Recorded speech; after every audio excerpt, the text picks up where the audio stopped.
इम्तियाज़ जलील जो एआईएमआईएम के दूसरे एमपी हैं, उन्होंने ट्विटर पर कुछ फ़ोटो शेयर किया है और कहा है, और क्या कहा है आइए एग्जैक्ट इनके क्या ट्वीट है वो देख लेते हैं, उसके बारे में हम फिर बात करेंगे। उन्होंने कुछ तस्वीर जो है वो शेयर किया है जो आपके स्क्रीन पर दिखाई दे रहा है, और उसमें ये लिखा हुआ है उसको शेयर करते हुए कि इनसे ताकतवर तो हम हैं, हमारे पास 2 सांसद हैं, लेकिन फिर भी हमसे क्यों परहेज़, आखिर क्यों? इसलिए कि हमारे समाज का वोट चाहिए, लेकिन हमारा नेतृत्व नहीं चाहिए। ये इन्होंने इंडिया गठबंधन को निशाना करते हुए कहा है। बेसिकली कहने का मकसद और पर्पस ये है कि बहुत सारे ऐसे पार्टीज़ हैं, टोटल 28 पार्टियां हैं इंडिया गठबंधन के अंदर, और उन 28 में से सिर्फ 16 पार्टी के पास अपना संसद है, 16 पार्टीज़ के पास जो है एमपीज़ है, बाकी 12 पार्टीज़ के पास जो है उनके पास 0 एमपी है, उनके पास एक भी सांसद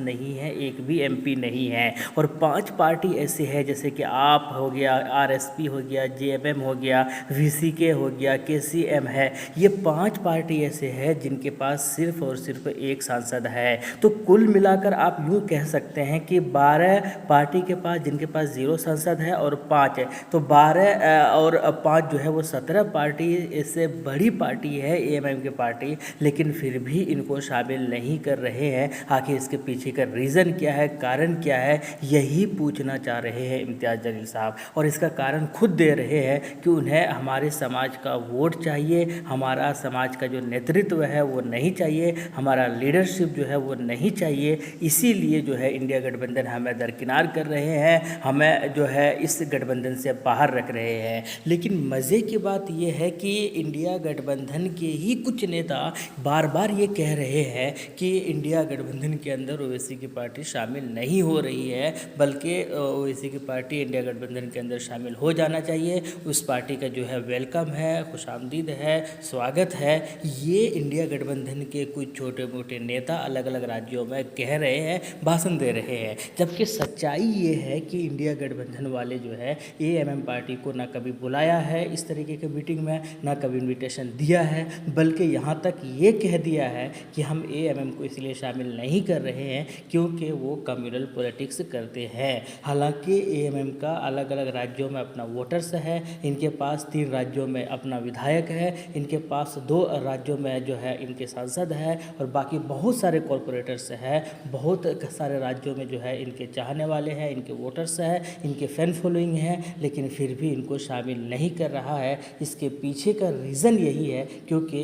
इनको जो है मुस्लिम लीडरशिप नहीं चाहिए, और एएमएम से अगर इनको प्रॉब्लम है तो साथ के साथ एआईयूडीएफ को भी शामिल कर लेना चाहिए, क्योंकि एआईयूडीएफ भी जो है वो 12 पार्टी से बड़ी पार्टी है, लेकिन फिर भी आप उनको भी शामिल नहीं किए हैं, जबकि ऐसे बहुत सारे पार्टी को आपने शामिल कर लिया जिनके पास ना तो वोट का आधार है, जिनके पास जिस पार्टी का ना तो कोई ज़्यादा पब्लिसिटी है, ना ही लोग उनको जानते हैं, लेकिन फिर भी आप उनको शामिल कर लिए हैं। और जिनको करना चाहिए, जो 17 पार्टियों से बड़ी पार्टी है, लेकिन फिर भी आप उनको शामिल नहीं कर रहे हैं, इसी चीज़ को लेकर जो है बार बार सवाल उठ रहा है। हालांकि बिहार के जो प्रदेश अध्यक्ष है या अलग अलग राज्यों के जो एमआईएम के फॉलोअर्स है या उनके जो नेता है वो बार बार ये कह रहे हैं कि हमें भी शामिल कर लो, हम भी चाहते हैं कि साथ मिलकर इंडिया गठबंधन के अंदर आए और बीजेपी को जो है उखाड़ कर फेंकें। लेकिन मज़े की बात है कि टोटल 28 पार्टी है इस गठबंधन के अंदर, जिनका नाम जो है इंडिया दिया गया है और जिनका स्लोगन ये दिया गया है कि जुड़ेगा भारत,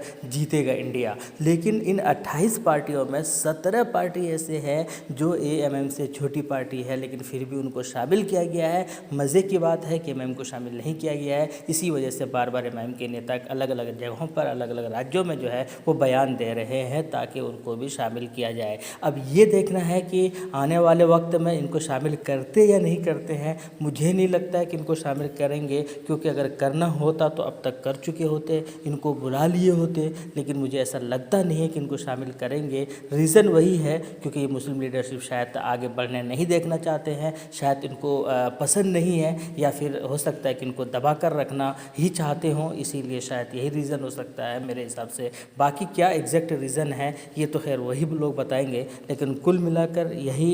जो चीज़ें हैं बार बार सवाल बन रहे हैं, सवाल उठ रहे हैं, और बार बार इनको जवाब देना शायद आने वाले टाइम में जवाब देना भी पड़ेगा, क्योंकि अब लोग समझदार हो गए हैं, लोग अब न्यूज़ देखने लगे लगे हैं, लोग अब सच्चाई को जानने लगे हैं। भले ही लोगों के बीच आप जितना भी बोल लो कि हम उसको बुला रहे हैं, बुला रहे हैं, लेकिन अगर आपके पास क्या प्रूफ है कि आप उनको बुला रहे हैं? जबकि सच्चाई ये है कि उनके बड़े नेता उनको इनविटेशन तक नहीं दिए हैं, उनको कार्ड तक नहीं दिए हैं, उनको बुलाने की बात भी नहीं करते हैं, और उनके छोटे नेता कह रहे हैं कि हम उनको बुला रहे हैं। मज़े की बात है ये। आपकी क्या राय है? कमेंट सेक्शन में बताइएगा। शुक्रिया। जय हिंद। Love you.